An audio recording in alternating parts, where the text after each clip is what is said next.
Hey folks, welcome to Transplant Helper today. My name is Jim Merle, and today we're pausing for just a moment again to talk about that tiny little pill in your medicine bag, Prednisone. Now, most likely post-transplant, the majority of us, if not nearly all of us, have been on that tiny little pill before, and you understand how important it is. At the same time, you can understand the side effects. And today we're going to pause just to talk about one of those side effects that goes along with this corticosteroid prednisone, how it affects us, maybe what we can do about it, how we can move on with life in spite of it. Now, even though many of our medications come with side effects, this one, like most others, you just kind of have to deal with it, so you may as well be aware. Now, what I'm talking about here when it comes to the drug prednisone, there are many side effects that go along with it. We're not even going to mention the others today.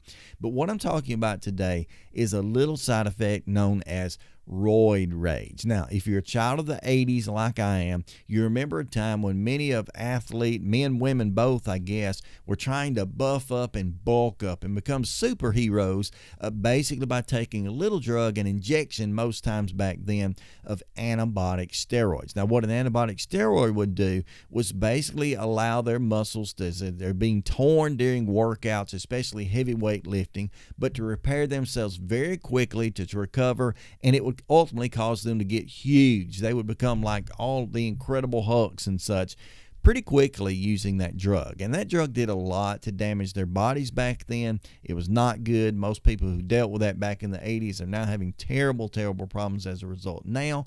But nonetheless, one of the things that came along with that drug then, and even would now if you took it, is something called roid rage. You can say, well, Jim, we're not on antibiotic steroids. You're blowing this whole idea. No, we're not. But we're on another form of the same type of drug known as a corticosteroid. Now, corticosteroids are typically used to help your body to be strong enough to fight infections. So you go in the doctor, you've got a cold, they may give you an antibiotic, but they're also going to give you maybe even a shot of a corticosteroid, or maybe wanted to take orally over a period of time, basically help your body to build up its defense system to be ready to fight. Now, in us as post-transplant patients, however, the prednisone is used in order to help with anti-rejection. It just does a lot, along with some of the other drugs, to balance our immune systems, keep our bodies tough and strong, and to give us the ability to recover. But as it does that, even though it's another form of that one drug, it is that corticosteroid, it can cause the same side effect, if you will,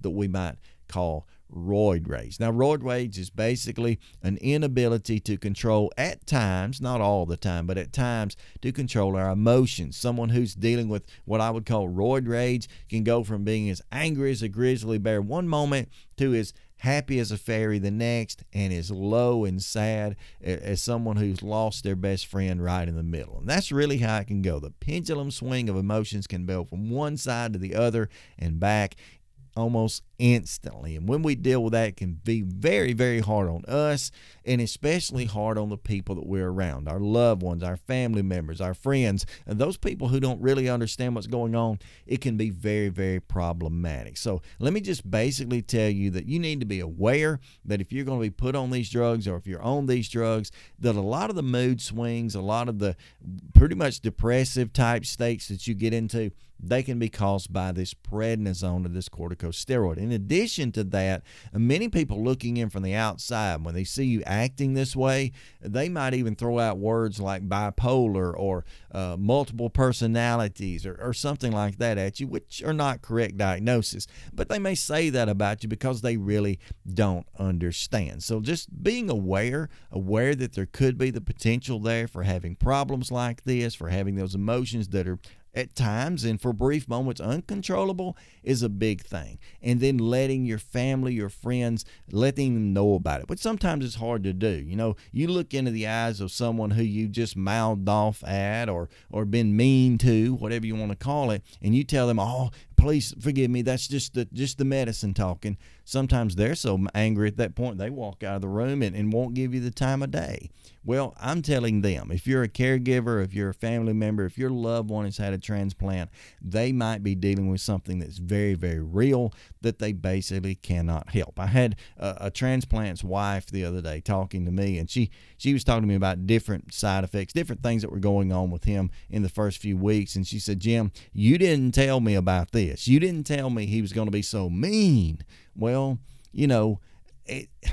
I won't say that it should be an excuse, but again, being knowledgeable that this can be a problem is a good thing. I can remember back just after my transplant, within the first few weeks on these higher doses of prednisone, certainly, it caused me tremendous mood swings. And oftentimes I would say and do things, to offend my family. They drive an hour and a half to come see me in the hospital. Within 5 minutes, I'd snap. I'd say something I shouldn't have said.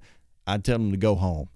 And then about 5 more minutes later, I'd be regretting that, wanting to take it back, wishing they were there with me again, that sort of thing. And there's story upon story that can go along with that, where we just kind of lose it for a moment because of this drug. So again, awareness is the key, and then being patient with yourself, and patient especially if you're the outsider, if you're the caregiver, being patient and knowing that some of this they can't really control, albeit it shouldn't be an excuse for them, but you can kind of give them some second chances. So I suggest that, if this family member treats you in a certain way, whether it be in person, on the telephone, whatever, they offend you, just take a breather yourself, let them have the breather, come back, and probably you can patch things right up. Now, maybe you haven't experienced this, but I think the vast majority of us have. If you have, considering this drug prednisone, if you dealt with some sort of anger issues or mood swings or depression or whatever, I'd like to hear about it. Our entire community would like to hear about it. So go ahead and comment below this video.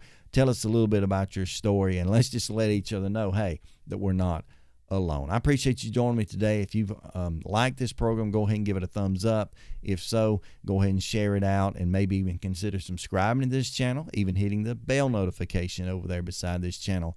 That would be absolutely great. And you'll oftentimes see several different videos that pop up right over here beside me on the screen, and sometimes those are my videos, sometimes those are videos of others, just things that I thought would be helpful for you to see. So go ahead, you're on YouTube anyway, go ahead and click one of these videos and continue to enjoy these things as we continue to grow this transplant helper community. Again, I appreciate you so much for joining me today, and until next time, stay stronger, friends.